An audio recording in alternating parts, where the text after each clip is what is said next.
നമസ്കാരം. ഇറാന്റെ മിസൈലുകളിൽ തീഗോളമായി തീർന്നു ട്രംപിനെയും നെതന്യാഹുവിനെയും കൊന്നുതള്ളി ഇറാൻ. സാമ്രാജ്യത്വ കണക്കുകൾ തെറ്റിച്ച ഏകദേശം 100 ദിവസങ്ങൾ പിന്നിടുന്നു. ട്രംപിനും നെതന്യാഹുവിനും ഇറാൻ തീർത്ത പ്രതിരോധ മതിൽ 2026 ഫെബ്രുവരി 28 പശ്ചിമേഷ്യയുടെ ചരിത്രത്തെ ചോരയും കണ്ണീരും കൊണ്ട് മാറ്റിയെഴുതിയ ആ കറുത്ത ദിവസം പിറന്നിട്ടപ്പോൾ 100 ദിവസങ്ങൾ പിന്നിടുന്നു.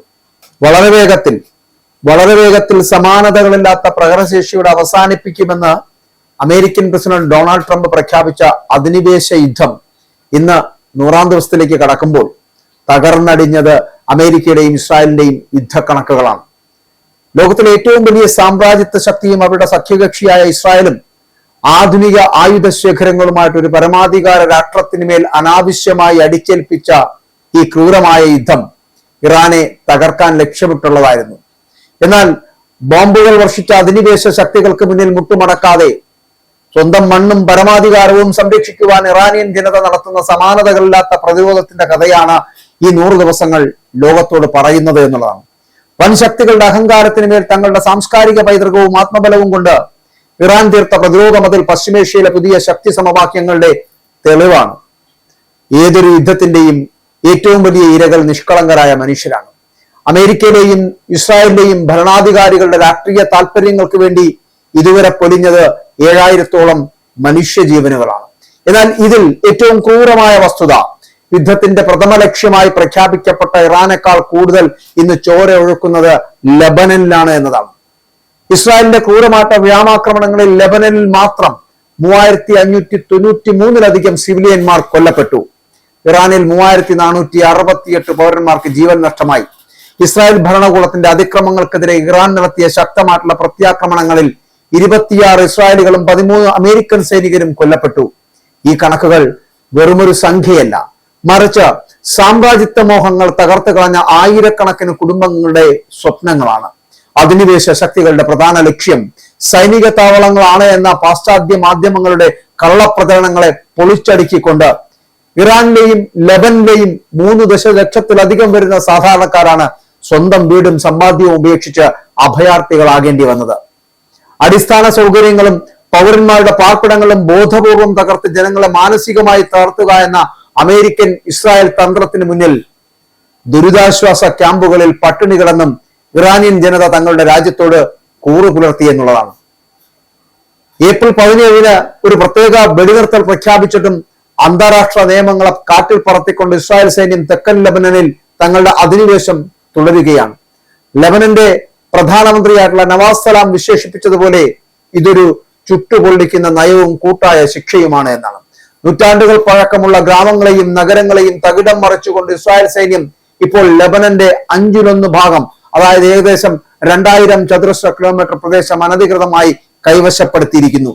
ചരിത്ര പ്രസിദ്ധമായിട്ടുള്ള 12ാം നൂറ്റാണ്ടിലെ ബീഫോർട്ട് കാസിൽ പിടിച്ചെടുത്തുകൊണ്ട് കഴിഞ്ഞ 1/4 നൂറ്റാണ്ടിനിടയിൽ ഏറ്റവും ആഴത്തിലുള്ള അധിനിവേശമാണ് ഇസ്രായേൽ നടത്തിയിരിക്കുന്നത്. ലിതാനി നദിക്ക് തെക്കുവശമുള്ള ഹിസ്ബുള്ള പോരാളികളെ തുരത്തുക എന്ന വ്യാജേന തുടങ്ങിയ സൈനിക നീക്കം ഇപ്പോൾ ലിതാനിയിൽ നിന്ന് 10 കിലോമീറ്റർ വടക്കുള്ള സഹ്റാനി നദി വരെ എത്തി നിൽക്കുന്നു എന്നുള്ളതാണ്. ഇത് കേവലം ഒരു സൈനിക നീക്കമല്ല, മറിച്ച് പശ്ചിമേഷ്യയിലെ പരമാധികാര രാജ്യങ്ങളുടെ അതിരുകൾ ബലം പ്രയോഗിച്ച് മാറ്റിമറിക്കുവാനുള്ള സാമ്രാജ്യത്വ അജണ്ടയുടെ ഭാഗമാണ്. ലബനൻ ജനതയെ കൂട്ടത്തോടെ നാടുകടത്തി ആ പ്രദേശങ്ങൾ തങ്ങളുടെ നിയന്ത്രണത്തിലാക്കുവാനുള്ള ഇസ്രായേലിന്റെ ഈ തരംതാണ ശ്രമങ്ങൾക്കെതിരെ ഇറാനും അതിന്റെ സഖ്യശക്തികളും നടത്തുന്ന ചെറുത്തുനിൽപ്പ് വരും തലമുറകളുടെ നിലനിൽപ്പിനായുള്ള പോരാട്ടമാണ്. തങ്ങളെ സാമ്പത്തികമായി തകർക്കാൻ ശ്രമിക്കുന്ന അമേരിക്കൻ സഖ്യത്തിന് ഇറാൻ നൽകിയ ഏറ്റവും ശക്തമായ തിരിച്ചടിയാണ് ഹോർമൂസ് കടലിടുക്കിലെ നിയന്ത്രണം. ആഗോള എണ്ണവാതക വിതരണത്തിന്റെ 1/5 കടന്നു പോകുന്ന ഈ തന്ത്രപ്രധാന ജലപാത ഇന്ന് ഏതാണ്ട് പൂർണ്ണമായും അടച്ചിട്ടിരിക്കുകയാണ്. യുദ്ധത്തിന് മുൻപ് പ്രതിദിനം 100ഓളം ഭീമൻ കപ്പലുകൾ കടന്നുപോയിരുന്ന ഈ പാതയിലൂടെ ഇന്ന് വെറും 7 കപ്പലുകൾ മാത്രമാണ് പ്രതിദിനം സഞ്ചരിക്കുന്നത്. ഏപ്രിൽ പകുതിയോടെ അമേരിക്ക ഇറാനിയൻ തുറമുഖങ്ങൾക്ക് മേൽ ഏകപക്ഷീയമായിട്ടുള്ള നാവിക ഉപരോധം ഏർപ്പെടുത്തിയപ്പോൾ സ്വന്തം സുരക്ഷ മുൻനിർത്തി ഇറാൻ സ്വീകരിച്ച ഈ ശക്തമായിട്ടുള്ള നിലപാട് ആഗോള വിപണിയുടെ നട്ടലൊടിച്ചു എന്നുള്ള കാര്യം പരമാർത്ഥമാണ്. ടാങ്കറുകൾക്ക് കടലെടുക്ക് കടക്കാൻ കഴിയാതെ വന്നതോടെ ലോകത്തിലെ എണ്ണ ശേഖരം എക്കാലത്തെയും വേഗത്തിൽ കുറഞ്ഞു. കപ്പൽ ചരക്ക് കൂലി ആകാശത്തോളം ഉയർന്നു. ഒരു രാജ്യത്തെ ഒറ്റപ്പെടുത്തി പട്ടിണിക്കിടാമെന്ന പാശ്ചാത്യ ശക്തികളുടെ മോഹങ്ങൾക്ക് മേൽ ലോകത്തെ മുഴുവൻ സാമ്പത്തിക പ്രതിസന്ധിയിലാക്കാൻ തങ്ങൾക്ക് കഴിയുമെന്ന് ഇറാൻ തെളിയിച്ചു. ഇത് കേവലം ഒരു ജലപാത അടയ്ക്കലല്ല, മറിച്ച് തങ്ങളെ ശ്വാസം മുട്ടിക്കുവാൻ വരുന്ന സാമ്രാജ്യ ശക്തികളുടെ കഴുത്തിൽ ഇറാൻ മുറുക്കിയ സാമ്പത്തിക പൂട്ടാണ്. ഇറാനെതിരായിട്ടുള്ള യുദ്ധം പശ്ചിമേഷ്യയിൽ മാത്രമാണ് ഒതുങ്ങി നിൽക്കുന്നത് എന്ന് കരുതിയ പാശ്ചാത്യ ഭരണാധികാരികൾക്ക് തെറ്റി. ഇന്റർനാഷണൽ എനർജി ഏജൻസി വിലയിരുത്തിയതുപോലെ ചരിത്രത്തിലെ ഏറ്റവും വലിയ ഊർജ ആഘാതത്തിനാണ് ഇന്ന് ലോകം സാക്ഷ്യം വഹിക്കുന്നത്. യുദ്ധത്തിന് മുൻപ് ബാരലിന് $70 ആയിരുന്ന ബ്രന്റ് ക്രൂഡ് ഓയിൽ വില ഇന്ന് 100 മുതൽ $120 വരെ ഉയർന്നിരിക്കുന്നു. ഇതിന്റെ നേരിട്ടുള്ള ആഘാതം അനുഭവിച്ചത് ലോകമെമ്പാടുമുള്ള 146 രാജ്യങ്ങളിലെ സാധാരണക്കാരാണ്.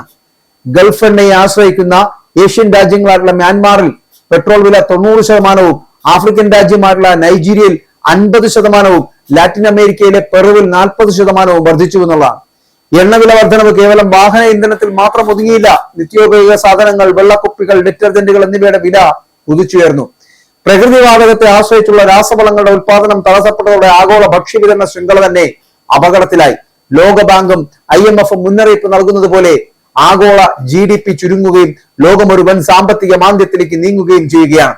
ഒരു രാജ്യത്തെ തകർക്കാൻ ഇറങ്ങിപ്പുറപ്പെട്ട അമേരിക്കയും ഇസ്രായേലും ഇന്ന് ലോകത്തെ മുഴുവൻ പട്ടിണിയിലേക്കും പണപ്പെരുപ്പത്തിലേക്കും തള്ളിവിട്ടിരിക്കുന്നു.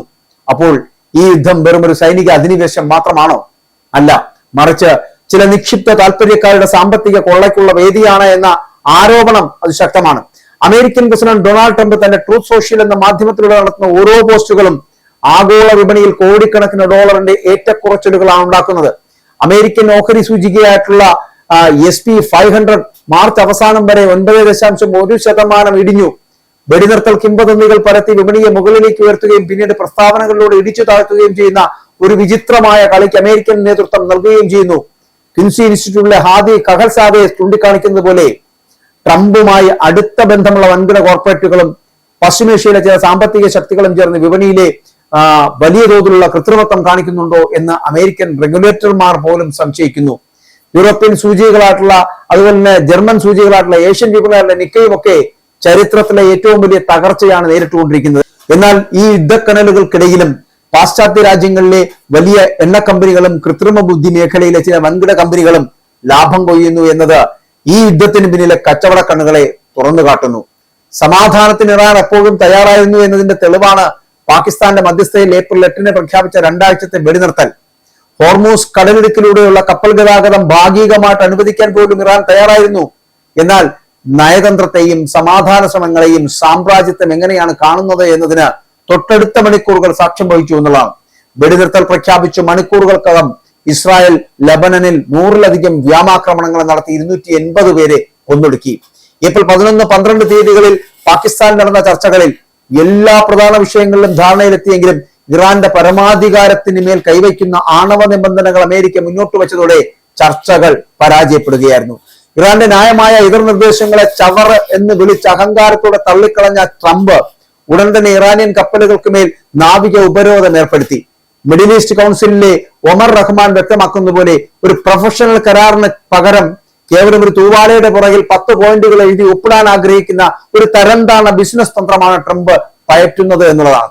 മുൻപ് ഒപ്പുവെച്ച ആണവ കരാറുകളിൽ നിന്നും ഏകപക്ഷീയമായിട്ട് പിന്മാറിയ അമേരിക്കയെയും ട്രംപിനെയും വിശ്വസിക്കുവാൻ ഇറാൻ തയ്യാറാകാത്തത് അവരുടെ മുൻകാല അനുഭവങ്ങളുടെ വെളിച്ചത്തിലാണ് എന്ന് പറയേണ്ടിയിരിക്കുന്നു. അപ്പോൾ ഇവിടെ അധിനിവേശത്തിന്റെ 100 ദിവസങ്ങൾ പിന്നിടുമ്പോൾ യഥാർത്ഥത്തിൽ തോറ്റതാരാണ്? ഇറാനെ തകർക്കാൻ ഇറങ്ങി പുറപ്പെട്ട ഡൊണാൾഡ് ട്രംപിന്റെ ജനപ്രീതി സ്വന്തം നാട്ടിൽ കുത്തനെ ഇടിഞ്ഞിരിക്കുന്നു. ജൂൺ 2 കണക്കുകൾ പ്രകാരം 57% അമേരിക്കക്കാരും ട്രംപിന്റെ യുദ്ധനയങ്ങളെ പൂർണ്ണമായിട്ടും തള്ളിക്കളഞ്ഞിരിക്കുന്നു. യുദ്ധമുണ്ടാക്കിയ സാമ്പത്തിക ബാധ്യതയും ഇന്ധനവില വർധനവും അമേരിക്കൻ ജനതയെ ഭരണകൂടത്തിനെതിരെ ചിന്തിപ്പിക്കാൻ പ്രേരിപ്പിച്ചു കഴിഞ്ഞു. തങ്ങളുടെ സഖ്യകക്ഷിയായ ഇസ്രായേലിനെ മുൻനിർത്തി പശ്ചിമേഷ്യയെ വിഴുങ്ങാമെന്ന അമേരിക്കൻ മോഹങ്ങൾക്ക് മുന്നിൽ 100 ദിവസമായി ഇറാൻ ഉയർത്തുന്ന പ്രതിരോധം ലോക ചരിത്രത്തിലെ സമാനതകളില്ലാത്ത അധ്യായമാണ്. വൻ ബോംബുകൾക്കും സാമ്പത്തിക ഉപരോധങ്ങൾക്കും ഒരു ജനതയുടെ ആത്മാഭിമാനത്തെ വിലക്കെടുക്കാൻ കഴിയില്ലെന്ന് ഇറാൻ തെളിയിച്ചിരിക്കുന്നു. ഈ യുദ്ധം എന്ന് അവസാനിക്കുമെന്ന് ആർക്കും അറിയില്ലായിരിക്കാം. എന്നാൽ ഒന്നുറപ്പാണ്, സാമ്രാജ്യത്തിന്റെ ഏതൊരു അധിനിവേശ ശ്രമങ്ങളെയും തങ്ങളുടെ മണ്ണിൽ കുഴിച്ചുമൂടാൻ പോകുന്ന കരുത്ത് അത് ഇറാനിയൻ ജനതയ്ക്ക് ഉണ്ട് എന്ന് ഈ 100 ദിവസങ്ങൾ ലോകത്തെ ബോധ്യപ്പെടുത്തി കഴിഞ്ഞു. ഇവിടെ മരിക്കുന്നത്, ഇവിടെ കൊല്ലപ്പെടുന്നത്, കൊന്നുതള്ളുന്നത് ഇറാൻ നെതന്യാഹുവിനെയും ട്രംപിനെയുമാണ്. കാരണം ഇസ്രായേലും ഇസ്രായേലിലെ ജനങ്ങളും അമേരിക്കയും അമേരിക്കക്കാരും ഒരുപോലെ ഭൂരിപക്ഷം വരുന്ന പേരും ഈ യുദ്ധത്തെ എതിർക്കുകയാണ്. അവർ തന്നെ, അതായത് ഇസ്രായേലികൾ തന്നെ ഇസ്രായേലിന്റെ നേതാവ് നെതന്യാഹുവിനെയും അമേരിക്കക്കാർ തന്നെ അമേരിക്കയുടെ നേതാവ് ട്രംപിനെയും കൊന്നുകൊലവിളിക്കുമെന്നുള്ള കാര്യത്തിൽ തർക്കമില്ല. ഇതൊന്നുമല്ല എങ്കിൽ ഇനിയും ഇറാനെതിരെ ഇതുപോലെ യുദ്ധം ആവർത്തിക്കപ്പെടുകയാണ് എന്നുണ്ടെങ്കിൽ ഇറാൻ തന്നെ നെതന്യാഹുവിനെയും ട്രംപിനെയും കൊന്നിരിക്കുമെന്നുള്ള കാര്യത്തിലും തർക്കമില്ല. കനലുകൾക്കിടയിലും പതറാതെ തലയുയർത്തി നിൽക്കുന്ന ഇറാൻ തന്നെയാണ് ഈ യുദ്ധത്തിലെ യഥാർത്ഥ പ്രതിരോധത്തിന്റെ പ്രതീകം എന്ന് പറയപ്പെടുന്നത്. ഇറാന്റെ മിസൈലുകളിൽ തീഗോളമായി തീരാനാണ് ട്രംപിന്റെ വിധി എന്ന് തോന്നുന്നു. ട്രംപിനെയും നെതന്യാഹുവിനെയും കൊന്നു തള്ളിയാൽ മാത്രമേ ഈ യുദ്ധം അവസാനിപ്പിക്കാൻ ഇറാനും കഴിയൂ എന്ന് മനസ്സിലാക്കേണ്ടി വരും. എന്തായാലും ഈ 100 ദിവസങ്ങൾ ലോകത്തെ ബോധ്യപ്പെടുത്തുന്നത് ഏതൊരു അധിനിവേശ ശ്രമങ്ങളെയും തങ്ങളുടെ മണ്ണിൽ കുഴിച്ചുമൂടാൻ പോകുന്ന കരുത്ത് ഇറാനിയൻ ജനതയ്ക്കുണ്ട് എന്ന് തന്നെയാണ്. അതുകൊണ്ട് കനലുകൾക്കിടയിലും പതറാതെ തലയുയർത്തി നിൽക്കുന്ന ഇറാൻ തന്നെയാണ് ഈ യുദ്ധത്തിലെ യഥാർത്ഥ പ്രതിരോധത്തിന്റെ പ്രതീകം.